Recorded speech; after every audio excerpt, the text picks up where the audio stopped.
आइए आज एक सफर पर चलते हैं। एक ऐसी कविता के सफर पर जो अपने आप में एक पूरी कहानी है। एक औरत का दिन। ये बस शब्द नहीं है, ये उस अथक परिश्रम, उस निस्वार्थ प्रेम और उस खामोश ताकत का आईना है जो अक्सर हमारी नजरों से ओझल रह जाती है। और बस यहीं से कहानी शुरू होती है। सोचिए, सुबह के 5 बजे हैं, जब ज्यादातर दुनिया सो रही होती है, किसी का दिन शुरू हो चुका है। ये पहली आवाज हमें सीधे उस घर की सुबह में ले जाती है जहां अभी ठीक से रोशनी भी नहीं पहुंची है। तो चलिए दिन के उन पहले पलों को महसूस करते हैं। ये वो वक्त है जब उसका हर काम खामोशी और निस्वार्थ भाव से होता है, जब अपनी नहीं बल्कि पूरे परिवार की जरूरतें सबसे पहले आती हैं। जरा इस टाइमलाइन पर एक नजर डालिए। सुबह 5 से रात 10 बजे तक। ये सिर्फ घंटे नहीं हैं, ये तो वो जिम्मेदारियां हैं जो बिना रुके, बिना थके निभाई जा रही हैं। इस पूरे शेड्यूल में उसके अपने आराम का वक्त कहाँ है? और जो बात यहाँ सच में दिल को छू जाती है वो ये है कि दिन की शुरुआत अपने लिए एक गिलास पानी से नहीं बल्कि परिवार की जरूरतों से होती है। कविता कहती है, खुद अभी तक उसने पानी भी नहीं पिया। ये छोटी सी लाइन उसके त्याग की कितनी बड़ी कहानी कहती है ना? अच्छा, तो अब सुबह की भागदौड़ खत्म हो गई है, परिवार अपने अपने काम पर चला गया है, घर में एक शांति है। लेकिन क्या इसका मतलब यह है कि उसका काम भी रुक गया है? नहीं, यहीं से तो शुरू होता है अदृश्य परिश्रम का वो दौर। सबसे पहले घर के हर कोने को संवारने का काम, फिर रसोई में बर्तनों का वो ढेर जो मानो इंतजार ही कर रहा हो, और फिर कपड़ों की धुलाई। ये काम एक के बाद एक चलते रहते हैं। कोई देखने वाला नहीं, कोई गिनने वाला नहीं, बस एक अंतहीन सिलसिला है जो घर की शांति में खामोशी से चलता रहता है। और देखिए, यही पंक्ति इस पूरे हिस्से का निचोड़ है। मतलब बाहर की शांति का मतलब अंदर का आराम नहीं है। उसका काम तब भी जारी है जब उसे देखने वाला कोई नहीं होता।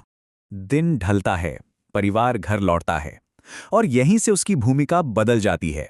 अब सिर्फ शारीरिक मेहनत नहीं बल्कि भावनात्मक सहारे की, घर की रौनक बनाए रखने की जिम्मेदारी भी है। असल में दिन की दूसरी पारी शुरू हो चुकी है। तो यहां सबसे जरूरी बात यह है कि उसका दिन धीमा नहीं पड़ता, बल्कि शायद और भी तेज हो जाता है। बच्चों की दिन भर की कहानियां सुनना, उनकी शिकायतें सुनना, फिर उनका होमवर्क करवाना, और फिर वापस किचन में रात के खाने की तैयारी में लग जाना। आराम, वो तो शायद ख्याल में भी नहीं है। ठीक है, अब आते हैं कविता के शायद सबसे इमोशनल, सबसे मार्मिक हिस्से पर। ये सब कुछ खाने की मेज पर घटता है। ये वो वक्त है जब दिन भर की उसकी मेहनत खाने की शक्ल में मेज पर सजी है। पर सवाल ये है, क्या उस मेहनत को कोई देख भी रहा है? ये तुलना उस भावनात्मक दूरी को दिखाती है जो एक ही मेज पर बैठे लोगों के बीच है। एक तरफ वो है जो सबको परोस रही है, सबको देख रही है, सबको सुन रही है, और दूसरी तरफ परिवार है। कोई जल्दी में है, कोई फोन में लगा है, किसी को खाने में नमक कम लग रहा है। इस स्लाइड पर यह खामोशी शायद सबसे ऊंची आवाज है। दिन भर की मेहनत के बाद, प्यार से परोसे गए खाने के बाद, बस एक शब्द, धन्यवाद। पर यह शब्द कोई नहीं कहता। यहीं पर उसकी मौजूदगी सबसे ज्यादा अनदेखी, सबसे ज्यादा अदृश्य हो जाती है। और कहानी यहीं पे खत्म नहीं होती। जब पूरा घर सो जाता है तब भी उसका काम बचा है। रसोई को समेटना, अगले दिन की तैयारी करना, ताकि कल का पहिया भी इतनी ही आसानी से घूम सके। उसका दिन असल में सबके सो जाने के बाद ही खत्म होता है। तो इतना सब कुछ दिन ब दिन, बिना किसी तारीफ के। सवाल तो उठता है कि ये हिम्मत, ये ताकत आखिर आती कहां से है? हर रोज सुबह उठकर ये सब फिर से करने की ताकत। ये जो पंक्तियां हैं, ये इस कविता का दिल है। ये जानते हुए भी कि कल का दिन भी आज जैसा ही होगा। वो टूटती नहीं है, बल्कि सुबह फिर उठेगी और मुस्कुराएगी भी।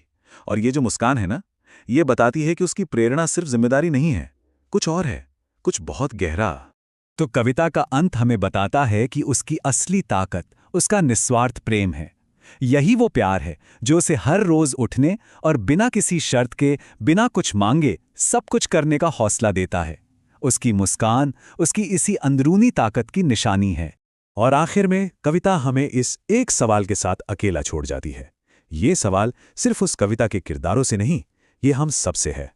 हमारे आसपास मौजूद इस खामोश, निस्वार्थ और शक्तिशाली प्रेम को हम कब पहचानेंगे, और कब उसे वो सम्मान देंगे जिसका वो हकदार है।